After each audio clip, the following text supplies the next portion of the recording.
تيجي نلعب مع بعض لعبه ريميك ريكاست. يعني نتخيل ان في فيلم اتعمل قبل كده بنعمل له ريميك، بنعمله تاني ونشوف الكاست الجديد بتاعه هيبقى مين. في سلسله الفيديوهات بتاعه ريميك ريكاست اخترت ان اول فيلم يبقى اشاعه حب.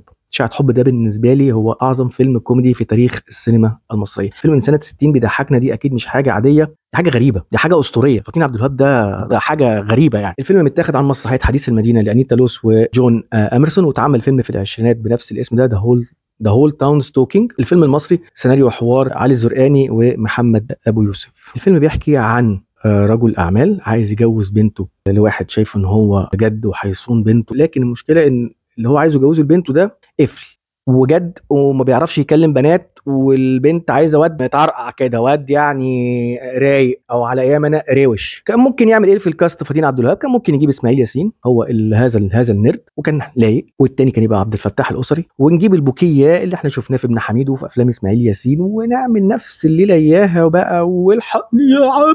هنعمل نفس القصه دي كلها وكان هيطلع فيلم حلو وكان هيطلع فيلم ناجح. لكن فطين عبد الوهاب عمل اعظم فيلم كوميدي من غير كوميديان واحد، غير الله يرحمه عبد المنعم ابراهيم. باقي كله ما هم مش كوميديانات اصلا. تخيل يجيب مين هذا النرد القفل اللي مش عارف يخلي البنت تحبه؟ عمر الشريف، اللي هو اجنجن جان جه في تاريخ السينما المصريه، اللي 90% من بنات الكوكب مش بنات مصر بيحبوه. مين بقى اللي قدامه اللي هو المفروض المنافس بتاعه؟ لوسي بن طنط فكيهه، واحد من اعظم الشخصيات. شربات يا انكل. مين الكوميديان بقى في الفيلم اللي بيقوم بهذا الدور؟ يوسف وهبي. يوسف وهبي يا جماعه ده راجل تقيل، ده راجل كان بيعمل راسبوتين وكان بيعمل الشيطان وكان راجل مخيف. يعني دي عظمه الكاست اللي عمله فطين عبد الوهاب، وعشان كده الفيلم عاش. انت ما كنتش متخيل دول هيضحكوا فضحكوك، فهنا كانت في مفاجاه. تعالوا نتخيل لو الفيلم ده هيتعمل النهارده، مين ممكن يكون الكاست؟ مين ممكن يكون مكان عمر الشريف؟ مين ممكن تعمل دور سعاد حسني؟ مين ممكن يعمل دور لوسي بن طنط فكيهه؟ مين ممكن يعمل دور يوسف وهبي؟ مين ممكن يعمل دور عبد المنعم ابراهيم؟ انا اسمي عزت امين، ودي اول فيديوهات سلسله